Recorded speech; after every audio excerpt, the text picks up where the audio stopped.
From the outside, it may seem so simple. Just a woman living her life in quiet peace. But here's the truth they'll never admit out loud. When a chosen woman decides to live alone, she stops being just a woman in their eyes. She becomes a mirror, a living reflection of everything they secretly fear, silently envy, and will never fully understand. Her independence is not loneliness. It is a force, a current of divine strength flowing through her veins, and that force shakes the ground beneath the feet of anyone who survives on control, dependency, or the fragile comfort of conformity. They can't contain her, they can't predict her, and deep down, they know they cannot break her. If you are hearing this right now, it's because you were meant to. Before we continue, make sure you like this video, subscribe if you haven't already, and comment 99 below. Because 99 is the number of divine completion before the shepherd comes for the one who is missing. And today, that missing one might just be you. They look at her and they can't wrap their minds around it. No safety net, no hidden provider, no secret partner paying the bills behind the scenes. Every single thing she has, every light in her home, every meal on her table, every roof over her head, comes from her own hands, her own decisions, her own prayers. To them, it's unnatural. To her, it's the only way she knows how to live. They were taught that a woman's survival must hinge on someone else's provision, that she must be tethered to a man, a family, or a system to stay afloat. But she has broken that mold entirely. She has tasted the freedom of standing on her own feet, and she refuses to crawl back to the chains they call security. What they don't understand is that her self-sufficiency isn't arrogance. It's a covenant between her and God, one that says, "I will trust you above all else." When she wakes up in the morning, she doesn't panic over who will solve her problems. She knows the one who equips her for every battle, the one who drops ideas into her mind, who opens doors that money can't buy. And because she relies on this unseen source, she doesn't fear the loss of earthly sources. Her bank account may fluctuate, but her faith remains unshaken. This terrifies people in ways they can't articulate, because deep down, they sense that her strength is not humanly explainable. They can't control someone who has no strings to pull. They can't guilt-trip someone who doesn't owe them anything. They can't threaten to take away what they never provided in the first place. Self-sufficiency has given her something rare in this world: unbought freedom. She doesn't have to say yes to toxic invitations. She doesn't have to tolerate disrespect to keep a roof over her head. She doesn't have to shrink herself to make others feel powerful. She can walk away from any situation at any time, and that possibility alone sends shivers down the spines of those who rely on dependency to feel superior. They whisper behind her back, "She thinks she's too good for everyone now." No, she knows her worth, and worth is the one currency that can't be forged, stolen, or loaned. Her life is living proof that strength and provision can come directly from God and from within.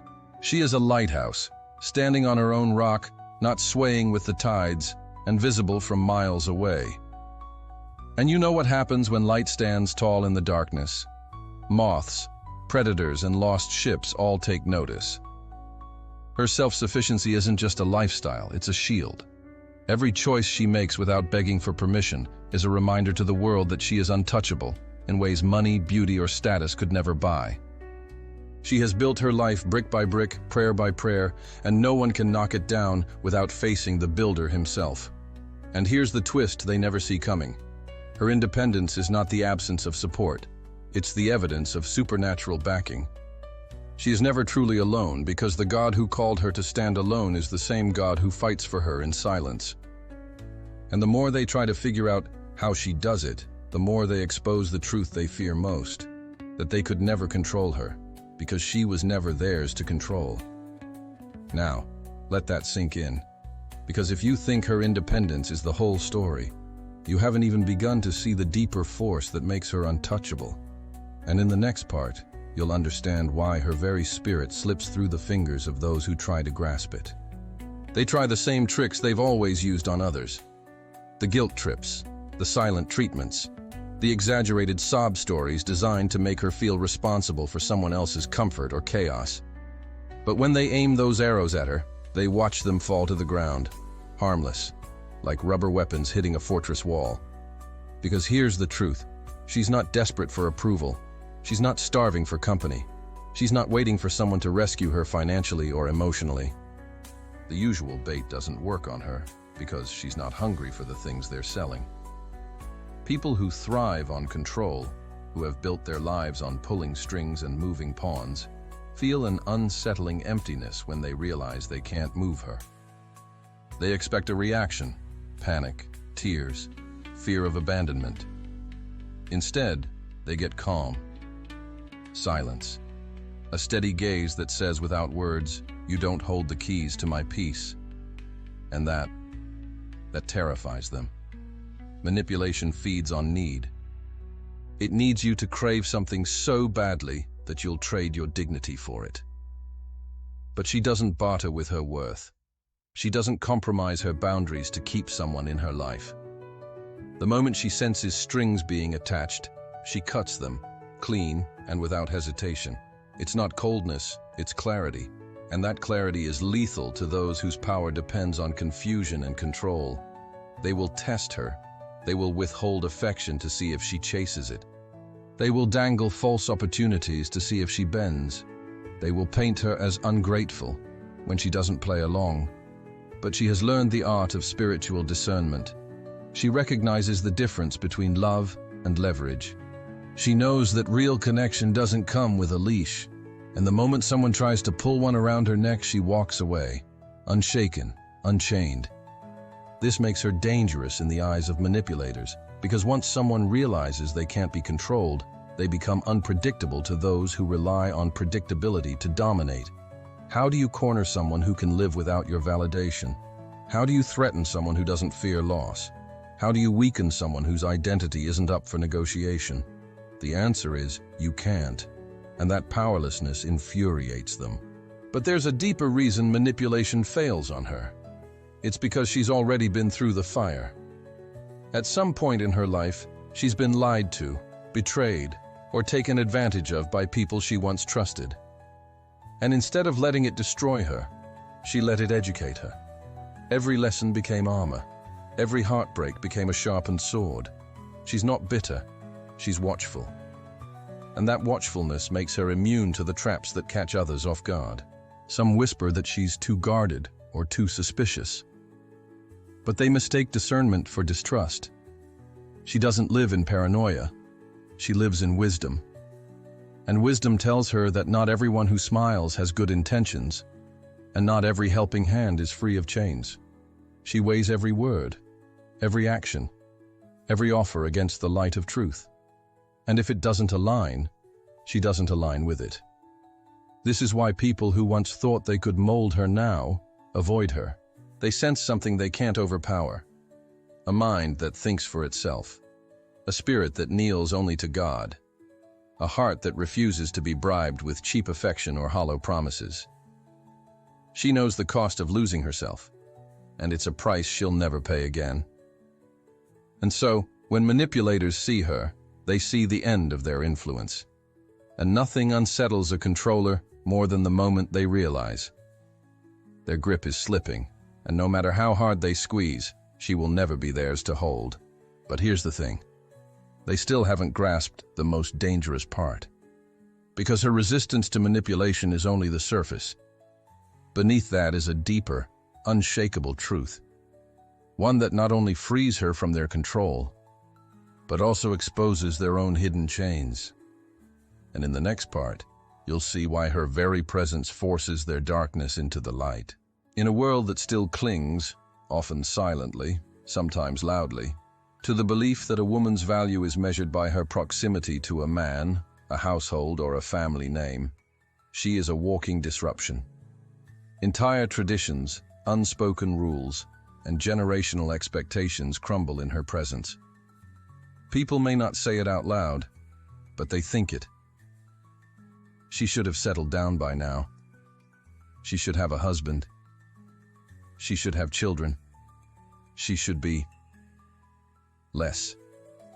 They want her life to fit neatly inside the boxes they've been trained to believe in, but she refuses to shrink to fit a box she never asked for. Her worth does not come with a ring attached. It is not validated by a legal document, a shared last name, or the applause of an audience who believes only certain life paths are acceptable. She carries herself as if she has already been chosen, because she has. Chosen by God, chosen by purpose, chosen by the calling that overrides every cultural script written for her. And every time she walks into a room unapologetically herself, she disrupts the rhythm of that script. You see, for centuries, women who didn't follow the expected path were labeled with every name but the truth. They were called rebellious, selfish, broken. But the truth is, she isn't any of those things. She's simply free. Free from the need to perform for approval. Free from the idea that her destiny must be tied to someone else's. Free from the silent contract that says, conform and you'll be accepted. Deviate and you'll be punished. What they don't understand is that her choice to live outside those boundaries isn't a rejection of love, family, or partnership. It's a refusal to trade her divine assignment for a role she was never meant to play. She isn't avoiding life. She's living it in its fullest form. Her value is not potential waiting to be unlocked by someone else's presence. Her value is active, burning, and undeniable, right now, as she is. This frightens people for reasons they don't always comprehend.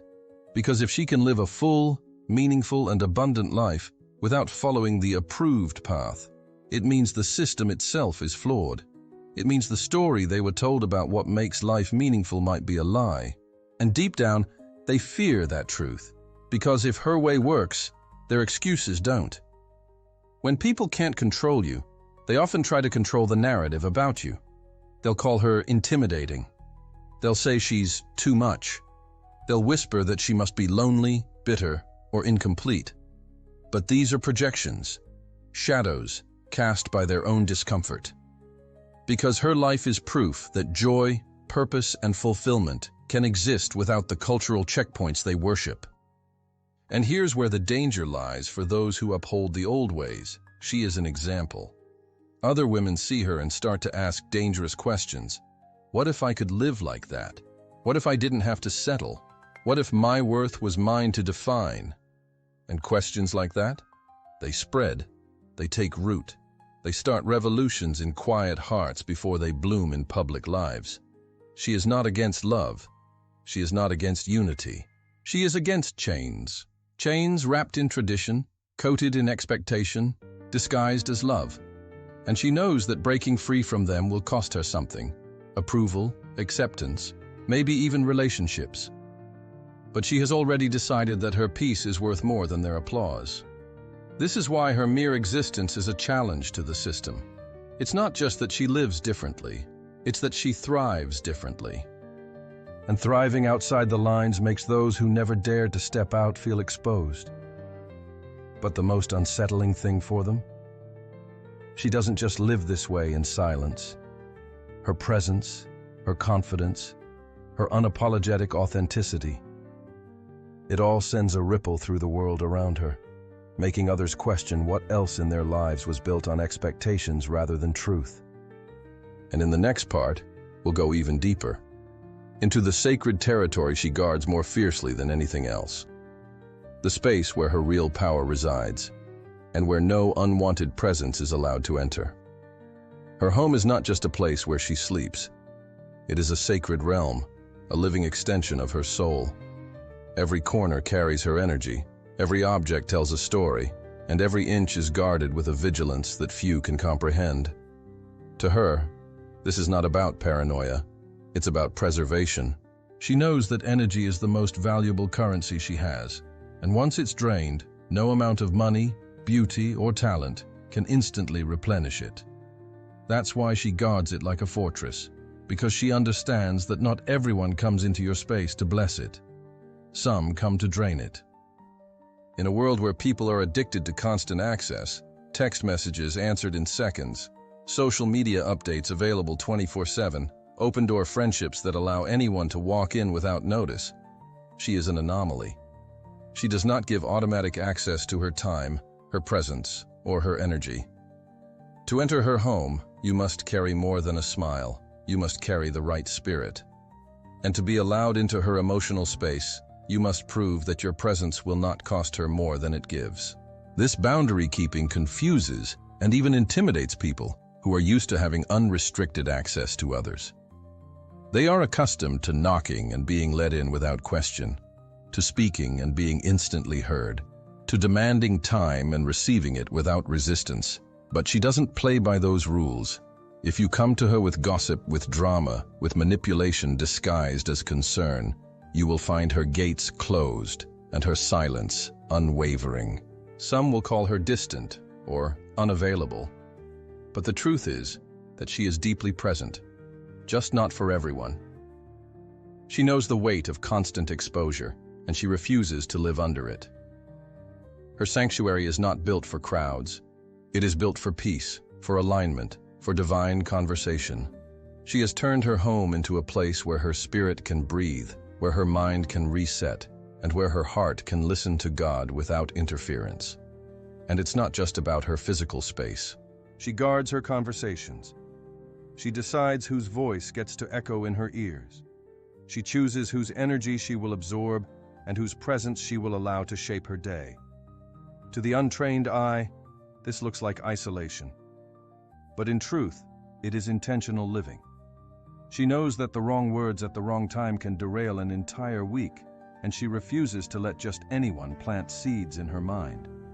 People who thrive on chaos cannot stand this level of control over one's environment. They will try to guilt her into opening her door wider, try to shame her into answering calls she doesn't want to take, try to convince her that saying no is unkind. But she knows the truth. Protecting her peace is the most loving thing she can do for herself and for those who truly value her. Because when her energy is full, she gives better, loves deeper, and creates more powerfully. She has learned that not everyone who wants to be near you should be near you. Some people are drawn to your light simply because they live in darkness. And while her compassion is great, she knows she is not called to be a constant host to shadows. She can guide, she can inspire, but she will not allow herself to be consumed. Every time she closes a door, every time she lets a call go unanswered, every time she sets a boundary that others don't like, she is reinforcing the walls of her fortress. And those walls are not built out of fear. They are built out of love. Love for her own soul. Love for her own calling. Love for the life she is building without interference. But there's something more. Something people rarely see. Those who do earn her trust. Those she invites inside. Those who are allowed to linger in her presence. They know they've entered holy ground. They understand that her yes is rare, and that makes it precious. And it is this rarity, this sacred selectiveness, that makes her even more magnetic to the world outside her walls. Because here's the thing. When you can't have something easily, you want it more. And when they realize her energy is not theirs to take, her presence becomes something they crave, but can't demand.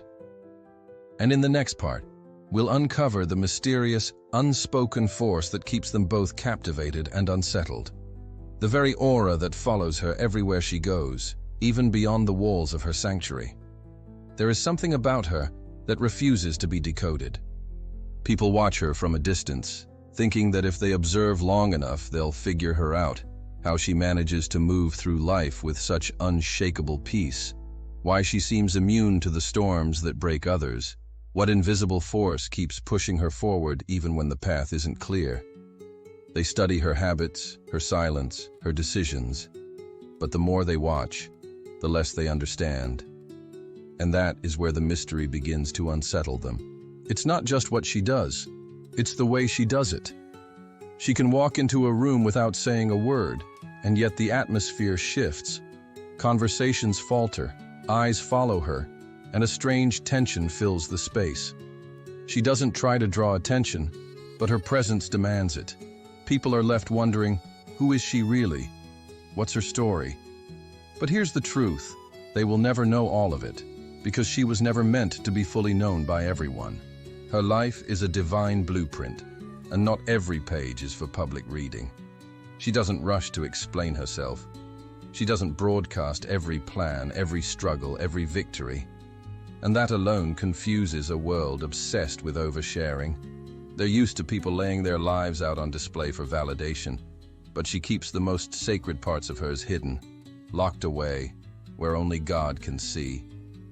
And because of that, every move she makes feels intentional, even when no one understands it in the moment. This aura of mystery is not accidental, it's protection.